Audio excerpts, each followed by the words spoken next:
Hello guys, welcome to another video. First of all, I say that this story doesn't belong to me, so if you want to read the full story for yourself, you can go down in the description to find the link to the original post and read the full story for yourself. That being said, let's get into the video. What if Minato had adopted Obito? Part 25. Obito sat on top of the Hokage's building, his whole body just buzzing with excitement. He never thought in a million years that he would be the Hokage.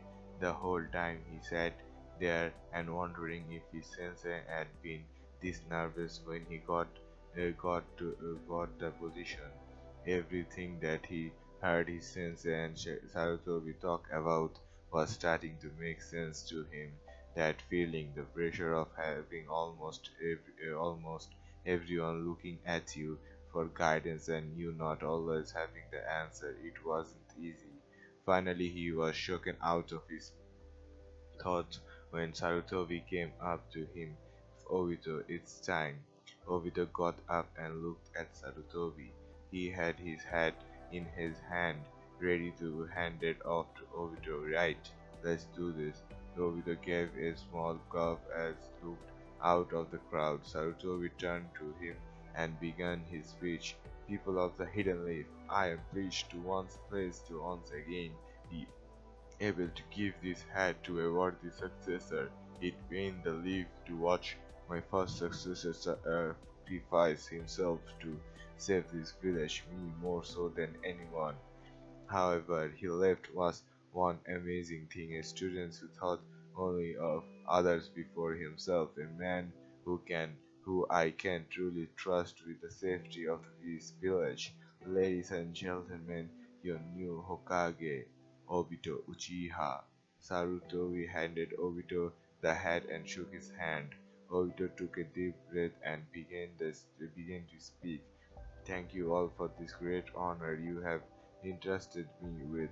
I can't say that I saw this coming, but I promise to do everything I can to protect you. I am a man of few words, so I will only say one more thing. I will protect this village to my dying breath. That much you can count on. The villagers cheered, and gave one last bow. Obito gave one last bow to the village. It appeared they approved of their new Hokage. Obito wasn't the only one with major changes in his life. Anko was finding her life turning around as well. She really expected anything to come from her relationship with Iruka. She just figured they would have run with one another for a while and shake hands, then move on. Much to her surprise, however, she actually started to like him. They had been dating for the past 6 months now. Their most recent date had a pretty big surprise in it. Uncle was having a great time with Iruka at her favorite tango stand. It was where they went to the most on their dates, as it was one of the only places they really agreed on. Anko and Iruka seemed to be on one of those couples that work so well together because they were exact opposites.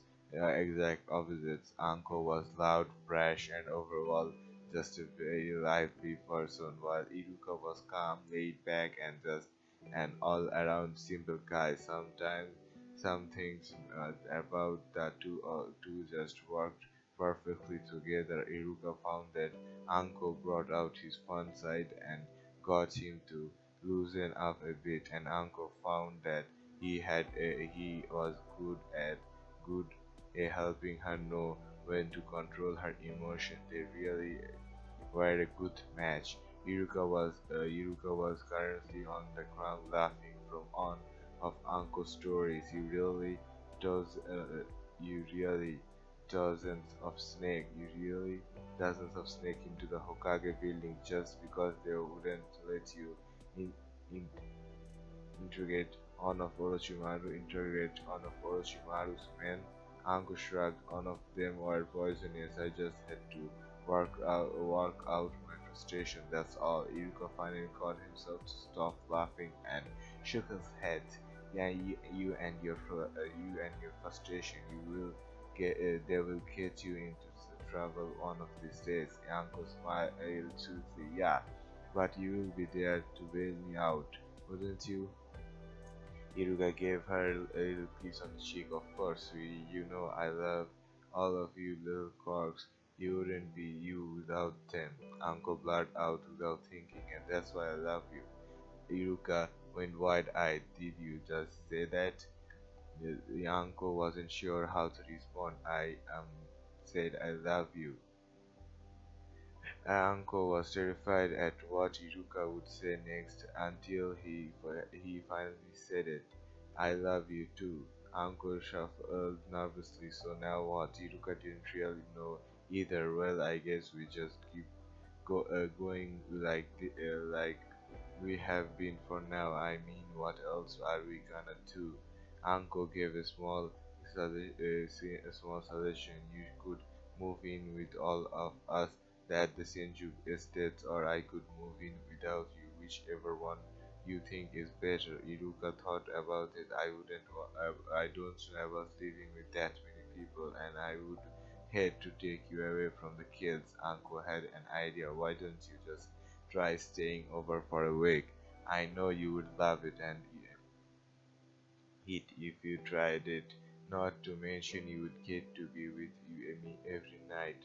She finished with a sadistic smile. Iruka shrugged at that smile.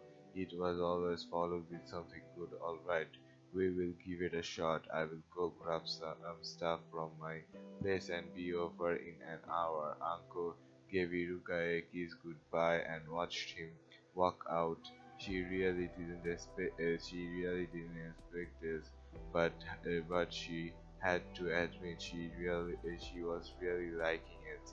Tsunade shrugged. Sure, he can stay here a while.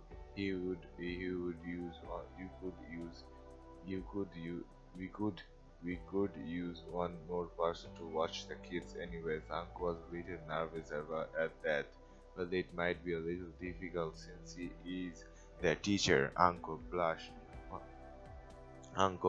What I haven't been telling. She teacher Sunade smirked. I know, Uncle. You haven't shut up about him for the past 5 months. Uncle blushed. What? I haven't been talking that much.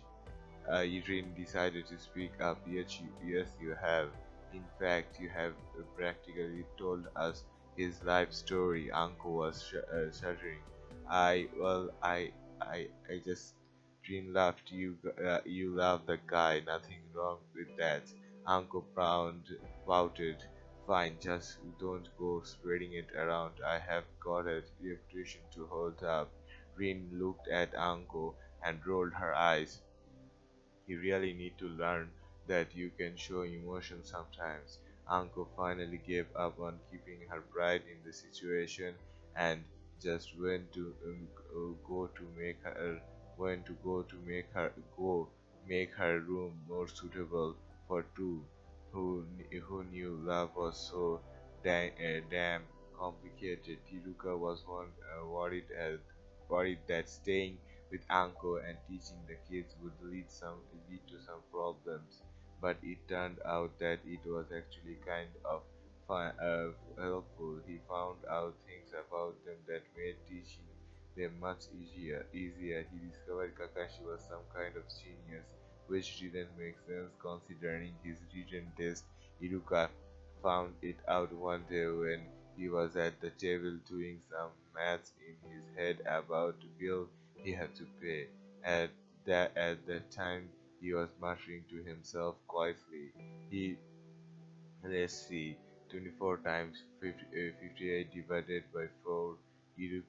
Kakashi, who was eating lunch at the table, suddenly blurted out 348.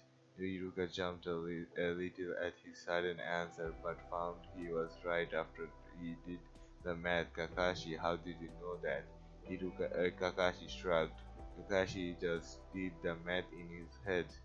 Iruka wanted to see if it was just math that he knew about.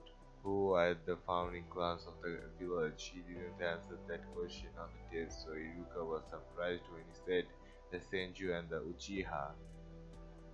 Iruka forwarded slightly. Kakashi, you didn't answer that final half of the question on your test.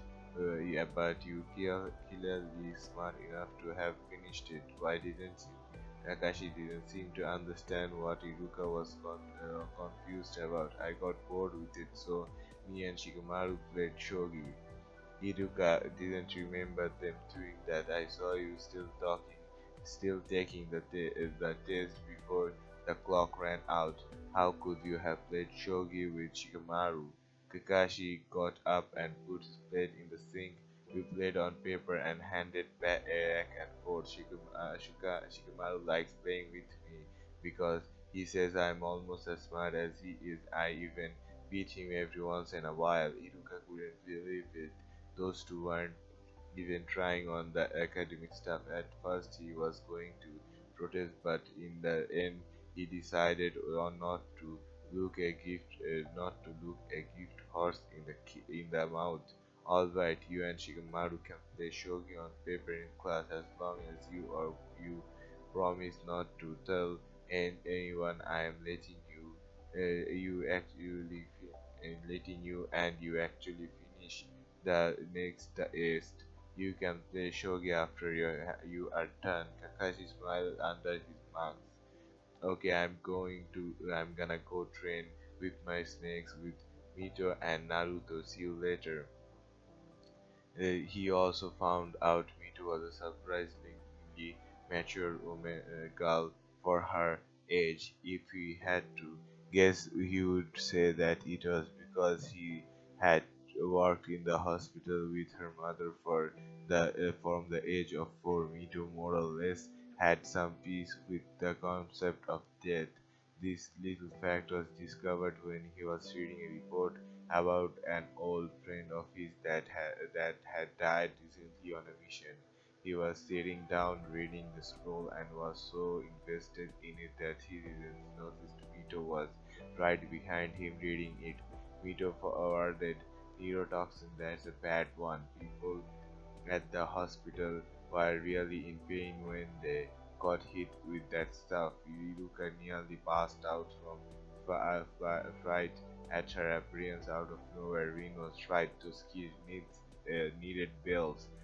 You really shouldn't be reading this. Mito forwarded, why? I go to the hospital with mom and auntie Rin all the time. I know people die.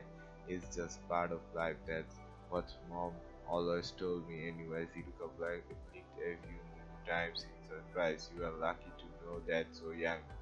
Most ninja have to learn that in the field. Rin shrugged, no use being all scared of it. We just gotta enjoy what time we have got. I'm gonna go to Hinata and play. Can you tell mom for me? Mito shrugged, not Rin. It's a misspelling on the story. Iruka nodded and watched the small girl run away. These kids were something else. Next, he learned that Naruto didn't seem to have any hard feeling about all of the stuff with the Kyuubi, which shocked him greatly. Naruto had been reading a book about his dad. He read very well for an 8-year-old and looking very hard at the what he contract were. Iruka had walked up to him, reading about your father, huh? He was really a great hero. Naruto grinned. Yeah, he was. He is so awesome. He even stopped the QB. Iruka wasn't sure why he was happy when he said that. You are not even a little mad at him about that. Naruto shook his head. No way, Uncle Shuraya says I'm the only one that trusted enough to give the QB. That's awesome. Iruka had to admit that was a good way to look at it. Glad you feel that way. A lot of people would be angry. Naruto smiled. Well, not me. I think it's cool. Iruka also learned a little bit about Sasuke, although he wasn't nearly as forthcoming. To be honest, the only thing he learned from much about Sasuke was that he trusted his brother more than anyone. He looked up to Itachi as his hero. he was what Sasuke strived to be. Iruka had to say he was really starting to like it here. Uncle wasn't kidding about all when she said that this was just one giant family. He decided that he would stay here with Uncle. It just felt like the right place for him to be. He would tell Uncle in the morning. That's all for part 25. If you want to be notified for future parts, the best way is by subscribing. That's all for part 25 of What If Minato Had Adopted Obito. I hope to see you in the next one. Bye bye.